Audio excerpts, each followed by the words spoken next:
Well, that report by Catherine Omwanzo sets the pace for us to have this conversation, a one-on-one with Cleophas Malala, the Deputy Party Leader of DCP. Thank you for joining us this evening, Mr. Malala. You are among the first to raise the concerns about what was happening there at the ACK church in Othaya, and certainly about the former Deputy President's safety concerns. Can you just walk us through exactly what transpired? Zainab, I must start by saying that today was such a horrific day. And I quickly flash back on the 2007-2008 post-election violence. And you see, since there were no survivors in the Kiambu church massacre, nobody is there to tell the story. For once, I felt the pain and agony that those mothers and children went through before they met their ultimate death. It was quite a horrific scene. We had just started the service, and we were barely even a third into the service. We had tear gas all over the compound, gunshots, live bullets. And when children tried to go out of the church, they met with police officers, beating them around, harassing our mothers, harassing the clergy, and even going ahead to touch our party leader's vehicle. They destroyed most of our vehicles that had parked there. And to my surprise, police officers were escorting goons using a police vehicle. The number plates have been exposed by our party leader today. And I must say that that was such a horrific moment. So this was an unprovoked attack. At any point, nothing transpired right before this incident took place? It was unprovoked because we left our respective houses, converged at a hotel, then went to the church. We had not even started addressing the congregants. It was simply a church service, a normal church service, and those people were impatient because they had been given orders to ensure that that church service does not go on. And I wonder, why would somebody be paranoid about people worshiping in a church? Why would a head of state be worried about people just worshiping? Congregants coming together to worship. I am talking about the head of state because I'm certain that he is the chief, the commander-in-chief, and he's the one who gave those orders. We are surprised that William Ruto has engaged the panic mode gear, having known and evaluated. You know, he's a consumer of raw intelligence. He already knows that he's a one-term president. What brings you to... And he has panicked. He's trying to intimidate people to support him. What brings you to the conclusion that this was an attack that was directly a command from President William Ruto? First of all, William Ruto is the commander-in-chief. He is briefed every morning on every incident happening in the country. And this is not the first time we are being attacked in church. Zainab, we have reported several incidences about our attacks in church. I don't know why he chooses to attack us in church. I don't know what the church did to him that he's so annoyed when we go to the church to pray to our Lord. I want to remind you that in 2024 November, in Limuru, goons were sent to attack our party leader in a church service. In Shamata in 2024, in Mwiki PCA Church. You remember, even in Narok during the by-elections, in Kakamega, when I was going to launch the DCP party, and several other incidences have been happening. We report to the police, we report to IPOA, to no avail of success. Let me ask you, there have been a number of responses from the government with regard to today's incidents. We have the Interior Cabinet Secretary Kipchumba Murkomen. He says he's since held discussions with the Inspector General of Police, Douglas Kanja, for a comprehensive investigation to be conducted. We have the National Police Service as well. They have issued a statement there. And even a statement from the Deputy President, Professor Kithure Kindiki as well. If I can just, let me just bring up that statement from Professor Kithure Kindiki. He says, violence, whether organized by political opponents, by self for sympathy, or by whoever for whatever purpose, it is a criminal act that undermines our democracy and violates the freedom of assembly and of worship guaranteed by law. When you look at all these statements that have come out today in light of that, yet you say you do not believe or trust that the police will investigate itself. So what recourse do you have then? I think those statements are simply acts of hypocrisy. You know, you cannot do a PR statement on your Facebook handle or your Twitter handle and expect that we or Kenyans believe in that statement. We have reported this matter.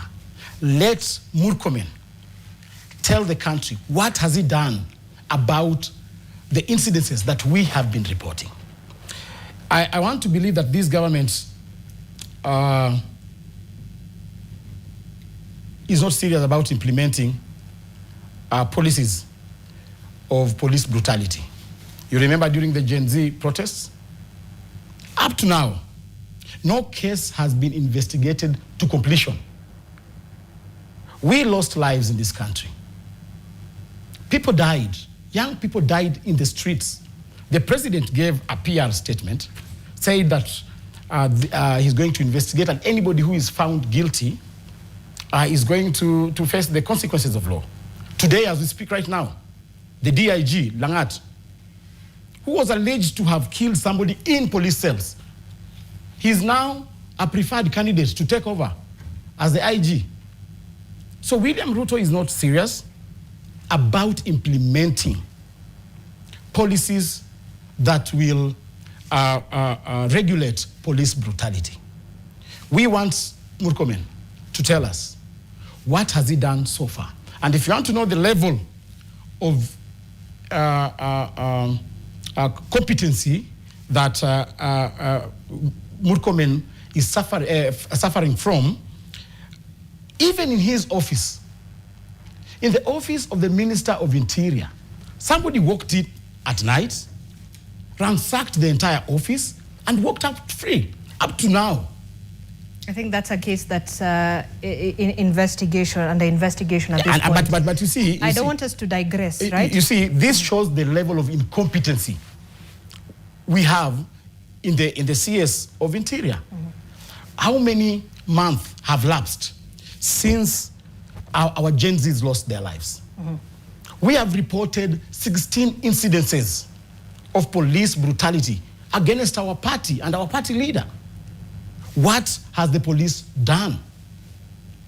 So we are asking the country to know that we do not have any credible leadership that is steering this country. I want us to go back a little bit because there was a bit of a confusion during the incident. Earlier today, you went on to publicly state that Mr. Gachagua had been abducted by unknown individuals amid the tear gas. Yet a little later, he himself came out publicly and said that he was safe at his Wamunyoro home. What information did you have to come up with that? When the tear gas was lobbed inside the church, everybody ran in his own direction for his own safety. I was in the bush. I saw Gachagua being whisked away, and I had to say that statement so that in case anybody had tried to imagine or contemplated to imagine doing such an act, then we wanted our party leader safe. I did not know where he was. We tried calling his phone calls. They were not going through. We tried calling his bodyguards. We were not able to get through. And after 3 hours, he was able to tell us, come on, guys, I am home safe and no cause of alarm. But you see, in that chaos, in that scenario, everybody was running and trying to ensure that our party leader and ourselves are safe first. And I had to raise that alarm to the public. That the last time I saw our party leader, I saw 3 people whisking him away. But Mr. Malala, that's a grave allegation. Don't you think it is irresponsible to raise a false alarm on the abduction of a leader of the stature of a former deputy president? It is alarming and irresponsible for police officers to cause violence inside the church. So we cannot even start discussing about a statement by Malala if we have not adjudicated the very act of police officers tear-gassing children at the altar. You saw, we even had to borrow robes from the clergy, the choir uniform, for us to escape through the hind doors. And therefore, what we are saying is that let us not divert attention from the key issue.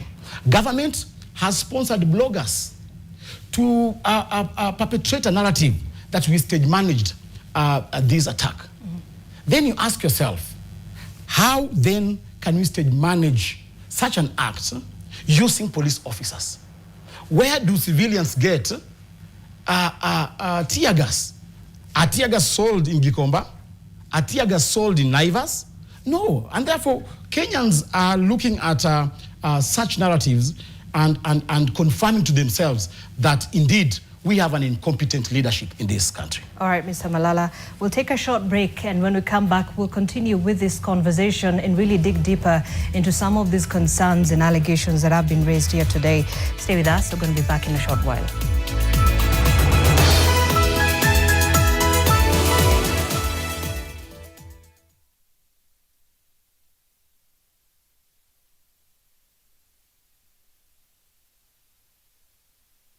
Sometimes I need a fragrance to keep me calm, stays fresh in the heat and feels elegant into the night, lasting longer than expensive perfumes. New Downy, lavender calm, sunrise fresh and sweet elegance, freshness that inspires confidence.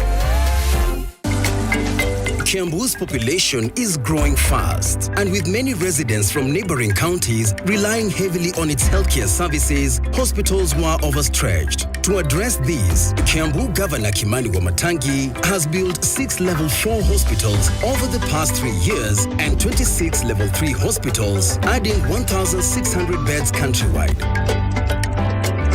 Existing hospitals are now upgraded with modern X-ray, ultrasound, dialysis, and endoscopy machines, which address the World Health Organization's WHO emphasis on universal healthcare coverage, UHC.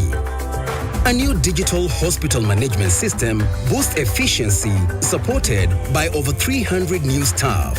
Governor Kimani Wamatangi is delivering stronger, accessible healthcare for every Kiambu resident. All-day heat and sun damage your skin. Discover the freshest sunscreen. New Garnier Super UV Cooling Sunscreen. SPF 50 and brightening vitamin C to protect from sun damage. A light, refreshing texture for 8 hours of freshness. New Super UV Cooling Sunscreen. Stay protected and fresh even under the sun. By Garnier. As an MC, I need to walk the talk. It's a walk I've walked many times. It's okay, everyone. Hakuna Shida. Thanks to new Ariel Liquid, it's all good. New Ariel Liquid for washing machines. Brilliant stain removal in one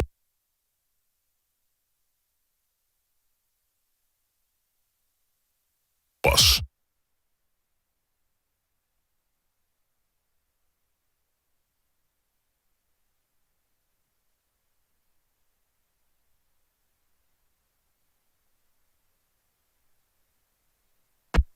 Stay in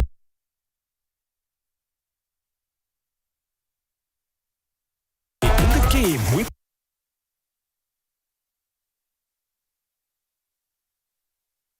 Sport On.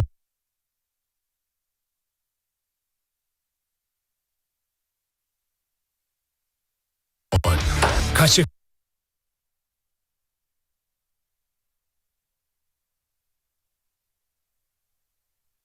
Exclusive interviews with top sports personalities, updates on happenings in different sports fields across Kenya and around the world, and trending moments on the timeline.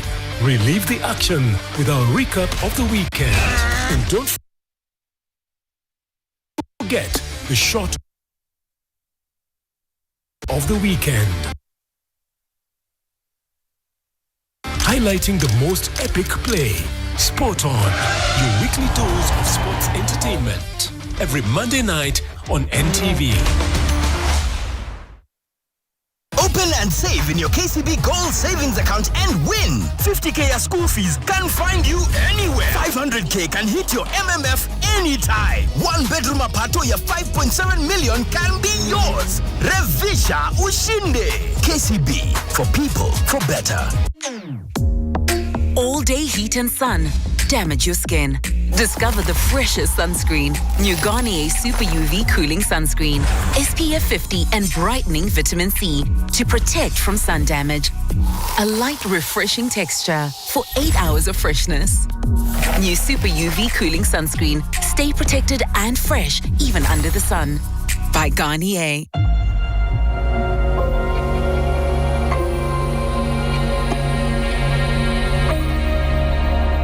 Hi everyone, I'm Metrin Achitsa, a research specialist by profession and a proud beneficiary of the Cooperative Bank Foundation. Thanks to my scholarship from the Cooperative Bank Foundation, I moved on to Alliance Girls High School and then the University of Nairobi. My role as a research specialist at Press Farm entails building strategic media lists that involve journalists and their contacts, content optimization, via SEO. There's also email outreach on international platforms, a strategic scanning of the global trends. I need to understand what is going on in the tech space, and if this startup is coming in with a tech product, how do we package it in a way that is going to be relevant to the client they are looking to get, to the investor they are looking to attract, and what kind of recognition and reputation do they want to build in the global arena. One specific case study that really makes me proud. There's a startup in South Africa. The company is called Soho, and it is a South African founded firm by an African woman, and women venturing into tech spaces is something that really inspires me. And it was my responsibility to make sure that it has built a relevant and sustainable presence in the online space. We were able to get them investors, and the recognition currently is very much international. The project has helped some of the Kenyan startups right now. They're using that startup to build their own. It's a project that I'm very proud of because we removed it from South Africa into the global arena. Let's invest in education and support our communities. Together, we can create a brighter future.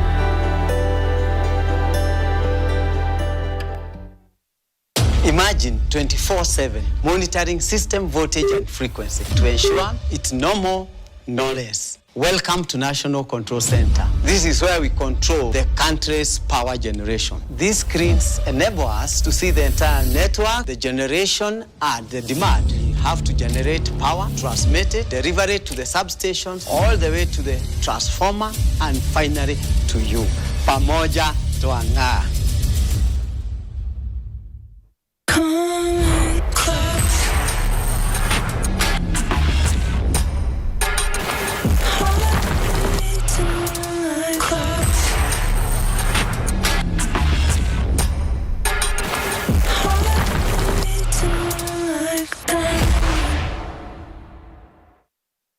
Not all serums are as fast at reducing dark marks. Choose new Garnier Even and Bright Vitamin C Plus Booster Serum, combining vitamin C with activated niacinamide and salicylic acid to create vitamin C Plus. 100 times stronger than classical vitamin C. Clinically proven minus 66% dark marks. Even brighter skin from day 6. New Even and Bright Vitamin C Plus Booster Serum by Garnier Naturally.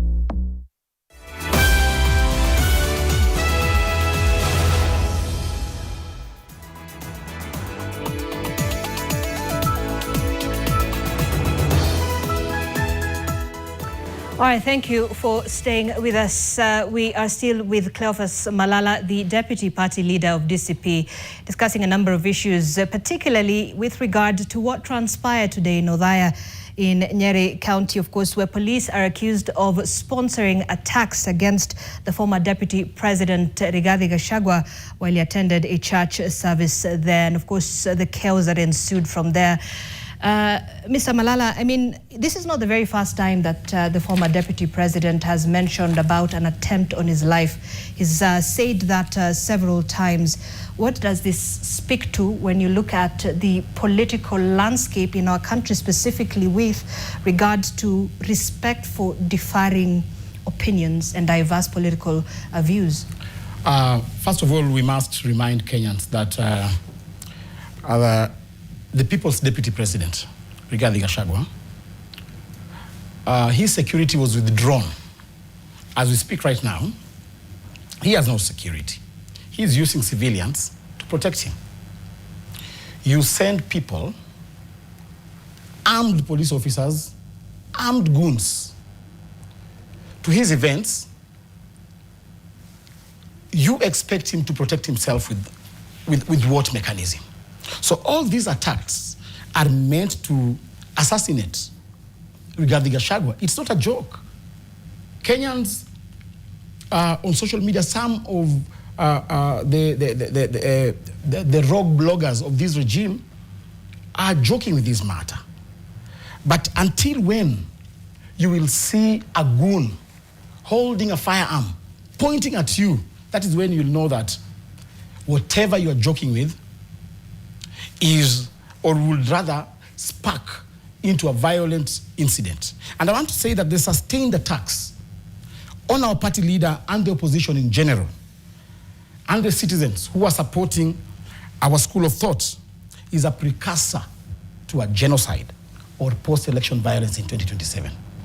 William Ruto has gotten into the realm of beginning to imagine that he will use the same tactics the Uganda president used, that he will use the same tactics the Tanzanian president used to retain power.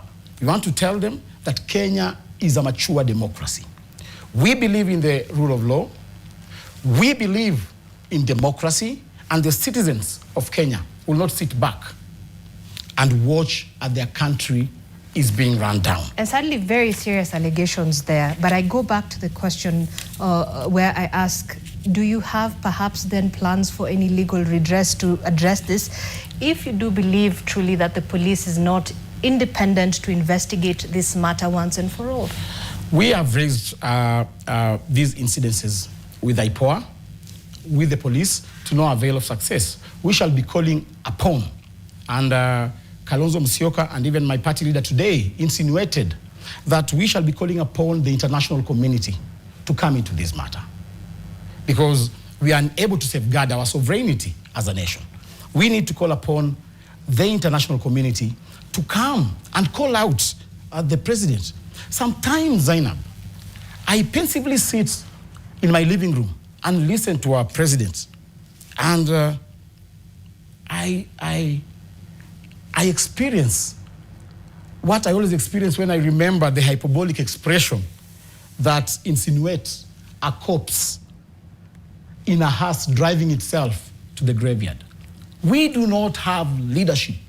Our country is on autopilot, and I want to believe that it's a high time we invoke Article 144 of the Constitution that details on how a president can be removed from office on account of mental incapacity.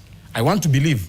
Those are very... No, but I have a right. Serious. That's a very serious I have a right. to make. I have a right as a citizen of this country. What makes you make that statement? To believe. Because look at how the country is being run.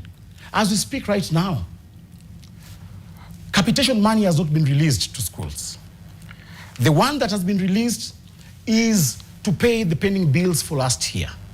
The president wakes up one day in the morning, gives a presidential direction that all students go to school with or without school fees, without uniform, not considering the principals who are under pressure from suppliers.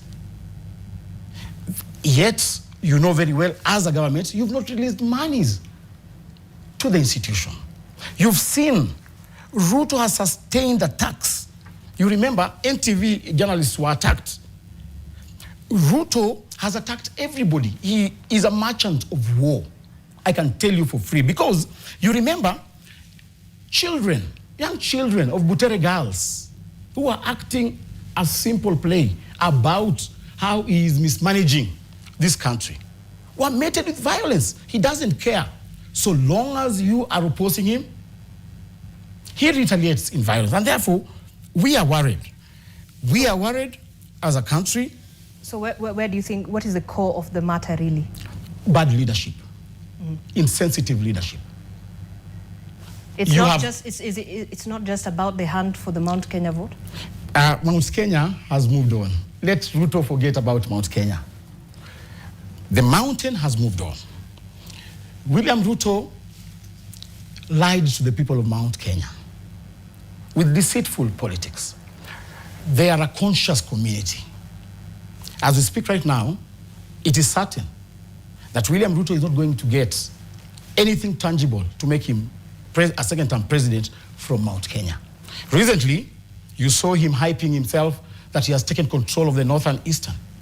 Whatever has ignited this violence today is whatever Rigathi Gachagua brought out in daylight, that the Northeastern MPs are misappropriating funds. And he has got, he got overnight popularity in the North and Eastern. You saw, for the first time, we saw the president's aide plus the leader of majority flying to Mandera to try and, to Marsabit to try and calm things down. And then they do their politics there and their optics, then they fly back. They refused to sleep in the hotels of Mandera because the hotels had no water. They refused to spend a night there because Mandera had shortage of electricity. So this hypocritical leadership must be called out. And I want to tell Kenyans that there is hope. We have leaders who can fight for their rights. We have a united opposition. We have Rigathi Gachagua. We have Stephen Kalonzo Musyoka and others, energetic leaders who are out to ensure that Kenya is protected against this bad leadership. Speaking of the united opposition, just looking at the DCP party itself, I mean, we've already seen a number of leaders break ranks. One of them, we've seen the Nyeri Governor Mutahi Kahiga, who recently reaffirmed his support for President Ruto, the Githunguri MP, Gathoni wa Mushamba, Maragwe MP, Mary wa Maua. What's happening at DCP? Zainab, all those people you are mentioning are elected members of UDA. To start with, they are not in DCP. They have never been registered as members of DCP. But they've always been in support of DCP from the beginning. Those were moles being sent by William Ruto to try and come and destabilize our ship so that we can capsize. I want to tell you, William Ruto is using Mount Kenya leaders to fight their own. Like today in the morning, we have evidence, and we've even presented it to the relevant authorities, that the goons who are planning this violence had breakfast in Honorable Eric Wamumbi's house. You have that evidence? We have evidence, and we've already forwarded to the relevant authorities. This reminds me of a statement or of a scenario in the autobiography of Odinga Oginga, Not Yet Uhuru. You remember we had these home guards. I want to say the likes of Eric Wamumbi and his wife are the modern day home guards of Mount Kenya, because they are betraying their own. How can you plan violence for your own son? Immediately after they finished the violence, they went back to his home. The wife, Betty, cooked lunch for them. Surely. So William Ruto is misusing Mount Kenya leaders to fight their own. That is why the police officers who are being used and who are leading this operation are security officers attached to Betty Maina. One John Maina Birash. We even gave out his telephone number to the public. He is a police officer attached to Betty Maina, who is the woman rep he has been there in all the instances. How did you get that information? We saw him. There are clips. There are clips, and we have people who have photographed and documented the incidences. The same person is the one who led the Narok violence when we had the Narok town by-elections. The same person is the one who led violence against our party leader and our party members when we went to Kagio. The same person has been given a special force. We want to ask Murkomen, before you start saying that you are investigating, how can we be attacked in a church which is located 100 meters away from the police station? The police officers who came to attack us are not members of Othaya Sub-County Command. Those police officers are from Muranga, headed by the security guard for Betty Maina. We've raised that issue time and again. So Murkomen, spares your rhetorics and ensure that that person, John Maina Birash of telephone number 0712 791 601, is apprehended. Okay, so look, these are very pertinent issues that you've raised today and several other times before, but there certainly needs to be some corrective measures, right? You cannot always speak on this and nothing really happens. There needs to be some sort of policy reforms. I want to ask you, as the DCP deputy party leader, what do you propose to end the weaponization of state institutions and perhaps promote fair play in the political landscape then? First of all, the first change that we should have is to remove this regime from power. That is one. Second, we must have drastic changes in the police service. I thought that when they brought in the police reforms some years back, they rode on a platform of changing from the police force to a police service. But nothing has been done and no gains have been activated since then. To me, we are contemplating, is it time we start thinking of having the police force devolved down to the counties in terms of service, so that let the children of Kakamega be employed as police officers in Kakamega. I am sure if today I go to Kakamega, my brother will not meet such violence knowing that I am his blood. But this issue of taking police officers from Rift Valley, right now, we demand for an audit of all the transfers that have been done ahead of the elections. We are getting police officers from Rift Valley being deployed to Central Region so that they can be used to meet violence against the people of Mount Kenya. Yep. We want to tell, we have proof, and this has been occasioned by, first of all, William Ruto transferring his head of presidential convoy, motorcade, to be the director of operations in the police. Who does that? The head of presidential motorcade. He's the one who has been appointed as the head of operations. He is now transferring intentionally officers from the Rift Valley community, his community, taking them to Mount Kenya. And we are going to ask for an audit of all the transfers between 2025 to 2027. All right. And you call for a regime change, but this has happened in other administrations before, during the Kibaki administration, during the Uhuru administration, during the Moi administration. So what makes you think that things are going to change? First of all, we have experienced the worst leadership since independence. During Kibaki time, during Uhuru time. In fact, William Ruto was the most, in the history of Kenya, insubordinating deputy president that Kenya has ever had.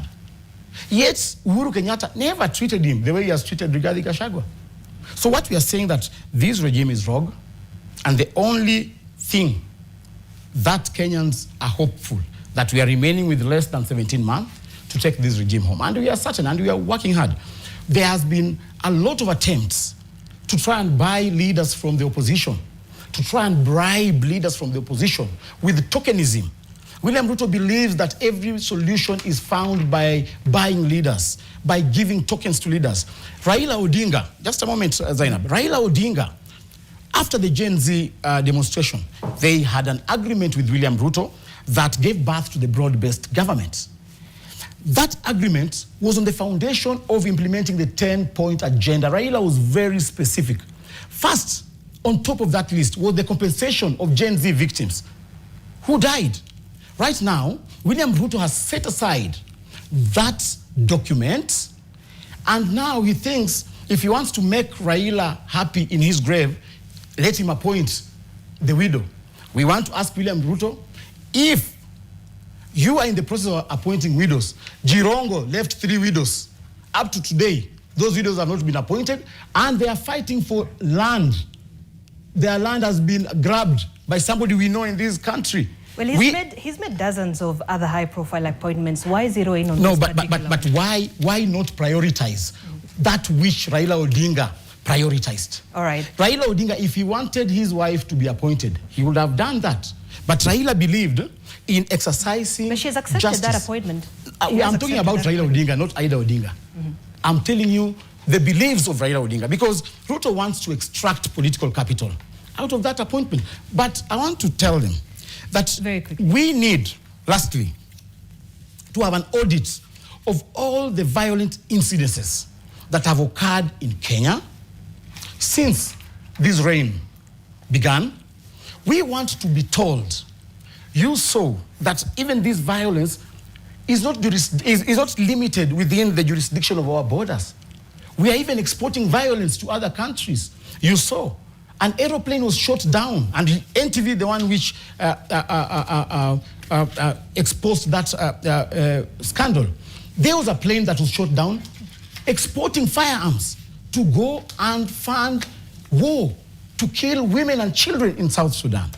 And we are saying, in Sudan I mean, we are saying that we need to have an audit of all the violent incidences and call upon the country to know that we have a rogue leadership that we need to wipe it out come the next elections. Very grave allegations. You're saying that you propose a national inquiry into all these things. All right. Thank you, Mr. Cleophas Malala, the Deputy Party Leader, DCP, for joining us and having this conversation with us. We'll take another short break.